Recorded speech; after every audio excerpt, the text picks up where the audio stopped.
सच्चिदानंद भगवान की जय। एक सभा में उस वक्त हल्ला गुल्ला शुरू हो गया जब कुछ लोग उठकर जो प्रचारक था, जो प्रवचन करने वाला था, उसको कहने लगे कि तुम कहते हो कि परमात्मा है, अगर परमात्मा है तो हमें दिखाओ। अब परमात्मा को दिखाए कैसे वो कहता ये तो विश्वास का विषय है। अगर आप विश्वास करते हैं तो परमात्मा है, अगर आप नहीं विश्वास करते तो आपकी मर्जी है, ना विश्वास करो, परमात्मा को इससे क्या फर्क पड़ता है। पर वो लोग जो कहते थे कि परमात्मा नहीं है, वो इस बात पे अड़े हुए थे कि तुम क्यों कह रहे हो कि परमात्मा है जब तुम साबित नहीं कर सकते। अब परमात्मा को प्रमाणित कौन करे? परमात्मा को ऐसे कौन दिखा सकता है जैसे हम किसी दूसरी वस्तु को देख सकते हैं? क्योंकि परमात्मा, एक बात तो ये है कि परमात्मा जो हम ज्ञानेंद्रियों का विषय नहीं है। हम संसार की सारी वस्तुओं को, सारी चीज़ों को जानते हैं 5 ज्ञानेंद्रियों से। चक्षु, त्वचा, श्रोतेंद्रिय, रसना इंद्रिय, घ्राण, ये 5 ज्ञानेंद्रियां जिनसे होता ज्ञान। या तो हम किसी चीज़ को आँखों से देखते हैं, या हम किसी चीज़ को त्वचा से स्पर्श करते हैं, हाथ से स्पर्श करके पता चलता है, और या फिर हम किसी चीज़ को सुनते हैं, और या हम स्वाद चखते हैं जिह्वा से तब पता चलता है, या नासिका से सूंघने से पता चलता है। इन 5 ज्ञानेंद्रियों से ही सारे संसार की वस्तुओं का ज्ञान होता है। पर ये 5 ज्ञानेंद्रियां तो परमात्मा को नहीं देख सकती। परमात्मा इन 5 ज्ञानेंद्रियों से देखे जाने का विषय नहीं है, इंद्रिय गोचर नहीं है परमात्मा। क्यों नहीं है? देखो, इस संसार को हम 2 भागों में डिवाइड कर सकते हैं। एक तो वो जो दिखाई देती है सारी चीज़ें, जो दृश्य है, और एक जिसको दिखाई देते हैं, दृष्टा है जो। अब जिसको ये सब कुछ दिखाई देता है, दृष्टा, परमात्मा वही दृष्टा है। परमात्मा सब कुछ देखता है, सब कुछ जानता है। परमात्मा को कोई नहीं देख सकता। देखने वाले को कौन देखे? जब 2 ये हमने मान लिया कि ये 2 दृष्टा और दृश्य 2 भाग हैं। दृष्टा दृश्य न होता है और दृश्य न दृष्टा होए। जो चीज दिखाई दे रही है वो दिखने वाली चीज है, उसको कोई देखने वाला अलग है। दिखने वाला और देखने वाला 2 अलग अलग तत्व हैं। तो परमात्मा दिखने वाला तत्व तो है नहीं, वो तो देखने वाला है। परमात्मा तो दृष्टा है। तो दृष्टा जो है वो दृश्य हो नहीं सकता, वो दिखाई दे नहीं सकता। दृष्टा दृश्य न होता है, दृश्य न दृष्टा होए। तो इसलिए परमात्मा को इंगित नहीं किया जा सकता कि ये परमात्मा है। अच्छा, अगर मान लो कि हम इंगित कर दें ये परमात्मा है, तो फिर यहाँ हमने इंगित किया वही परमात्मा है, उसके अलावा फिर परमात्मा और कहीं नहीं है क्या? परमात्मा तो सर्वत्र है। परमात्मा को इसलिए जाना जा सकता है, परमात्मा की प्रतीति हो सकती है। परमात्मा को आँखों से या किसी भी ज्ञान इंद्रिय से देखा नहीं जा सकता।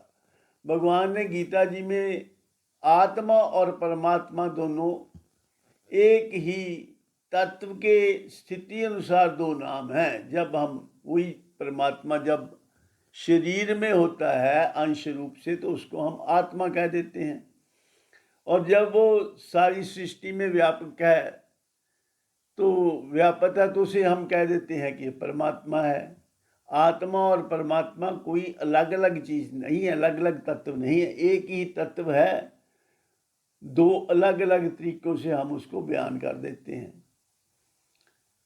गीता जी के 10वें अध्याय के 20वें मंत्र में भगवान ने अपनी विभूतियाँ मीन्स विस्तार, अपनी डिस्क्रिप्शन जो दी है भगवान ने, उसमें पहले 20वें मंत्र में ये भगवान ने कहा, अहम आत्मा गुडाकेश सर्वभूताशय स्थितः अहम आदिश्च मध्यम च भूतानाम अंत एव च।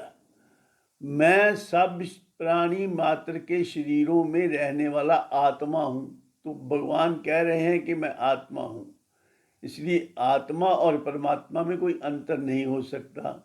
ऐसे ही भगवान ने गीता जी के 13वें अध्याय के पहले दूसरे मंत्र में भी ये कहा है, इदम शरीरम कौन्तेय क्षेत्र मिथ्या विधीयते एतद्यो वेति तम प्राहु क्षेत्रज्ञ इति तद्विदः। कि ये शरीर जो है ये खेत है और क्षेत्र है, ये इसको जानने वाला जो तत्व है वो क्षेत्रज्ञ है, और सभी शरीरों में क्षेत्रज्ञ मैं ही हूँ। क्षेत्रज्ञम चापि माम विद्धि सर्व क्षेत्रेषु भारत क्षेत्र क्षेत्रज्ञ योर्ज्ञानम यत्तज्ज्ञानम मतम मम। कि सभी शरीरों में क्षेत्रज्ञ मैं ही हूँ और क्षेत्रज्ञ का जो ज्ञान है वो मेरा ज्ञान है। इसलिए परमात्मा को जानने के लिए स्वयं को जानना, यानी अपने आप को जानना जरूरी है। परमात्मा इदम नहीं है, शरीर इदम है। इदम का मतलब होता है जो अपने पास हो, अपने करीब हो, उसको इदम कहते हैं, और जो अपना आप हो उसको अहम कहते हैं। तो परमात्मा इदम नहीं है, अहम है। परमात्मा तुम्हारे करीब नहीं है, परमात्मा तुम्हारा स्वरूप ही है। तो इसलिए इसको कैसे जान सकते हैं हम? इसकी तो प्रतीति हो सकती है, प्राप्ति नहीं हो सकती। परमात्मा अप्राप्त हो तो उसको प्राप्त करें। परमात्मा तो हर वक्त प्राप्त है, तो प्राप्त की तो प्रतीति ही हो सकती है, उसकी जानकारी हो सकती है। उसके लिए ही प्रयत्न करना चाहिए। परमात्मा को जानने के लिए आत्मा को यानी स्वयं को जानना चाहिए। तो ऐसे करके वो समझाने की कोशिश कर रहे थे जो प्रवचन करता थे, परंतु कुछ लोग जो इस बारीकी में जाना ही नहीं चाहते, अपनी बुद्धि का इस्तेमाल ही नहीं करना चाहते थे, वो कहते नहीं ये सब बातें फिजूल हैं, परमात्मा है तो हमारे सामने ले आकर खड़ा करो। अब परमात्मा अगर दृश्य हो तो उसको ऐसे लाकर खड़ा किया जा सकता है। परमात्मा तो दृष्टा है, दृष्टा को कौन देखे? दृश्य को तो दृष्टा देखेगा, और दृष्टा को कौन देखेगा? दृष्टा को तो स्वयं दृष्टा स्वयं में जान सकता है। तो इसलिए आगे भी गीता जी में भगवान ने स्पष्ट किया है। 15वें अध्याय में भी भगवान ने कहा है, ममैवांशो जीवलोके जीवभूता सनातन मन षष्ठानि इंद्रियाणि प्रकृति स्थानी कर्षति। ये मेरा ही सनातन अंश शरीर में जो आत्मा रूप से है वो मेरा सनातन अंश है, भगवान कह रहे हैं।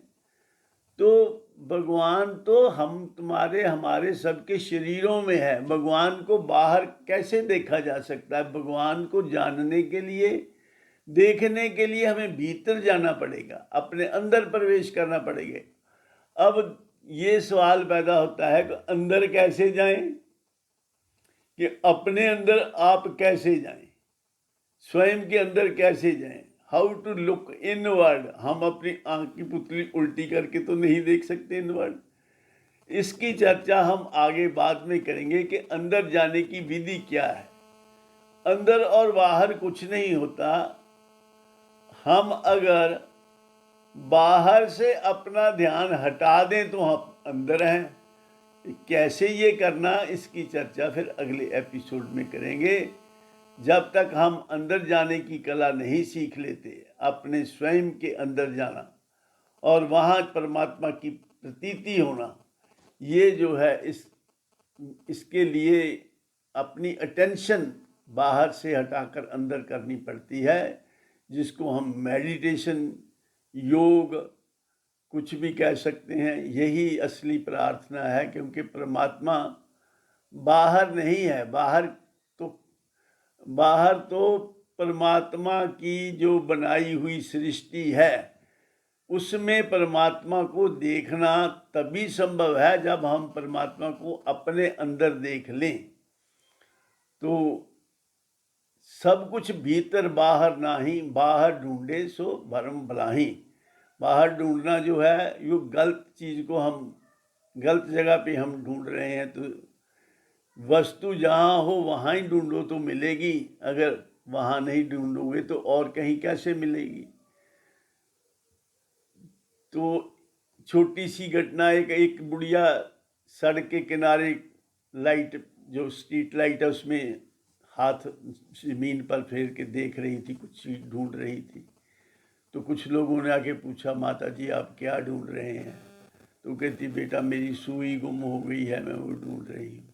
फिर उन्होंने पूछा, माँ जी सुई कहाँ गुम हुई है? तो ये तो कमरे में मैं काम कर रही थी, वहाँ गुम हुई है। तो फिर बोले, वो कमरे में क्यों नहीं ढूंढते, वहाँ ही मिलेगी। तो कहते, बेटा वहाँ लाइट नहीं है, यहाँ लाइट है, मैं इसलिए यहाँ ढूंढ रही हूँ। तो जब तक हमारे अंदर अज्ञान का अंधेरा है, हम अंदर परमात्मा को ढूंढ नहीं सकते। इसलिए हम बाहर बाहर ढूंढने की व्यर्थ चेष्टा कर रहे हैं। परमात्मा को ढूंढने के लिए ज्ञान का आश्रय लें, अपने विवेक का आश्रय लेकर ये फैसला करें कि परमात्मा को ढूंढने की बजाय हम स्वयं को जान लें। जब स्वयं को जान लोगे तो परमात्मा अपने आप जानकारी में आ जाएगा, क्योंकि परमात्मा तुम्हारे स्वयं से, तुम्हारे अपने आप से भिन्न तत्व नहीं है। इसलिए ऐ इंसान, अपने आप को पहचान, यही है भक्ति और यही है ज्ञान। इन्हीं शब्दों के साथ मैं अपनी वाणी को विराम देता हूँ। आगे इसी सब्जेक्ट की चर्चा करेंगे कि अंदर कैसे जाना, कैसे अंदर परमात्मा की प्राप्ति हो सकती है। इन सब बातों की चर्चा अगले एपिसोड्स में करेंगे। आज सिर्फ इतना ही। अंत में मैं आप सबके कल्याण की कामना करता हूँ। भगवान आप सबके जीवन में आनंद, शांति और खुशियाँ बनाए रखे। सर्वे भवन्तु सुखिनः, सर्वे सन्तु निरामया, सर्वे भद्राणि पश्यन्तु मा कश्चित् दुःख भाग् भवेत्। ओम शांति शांति शांति।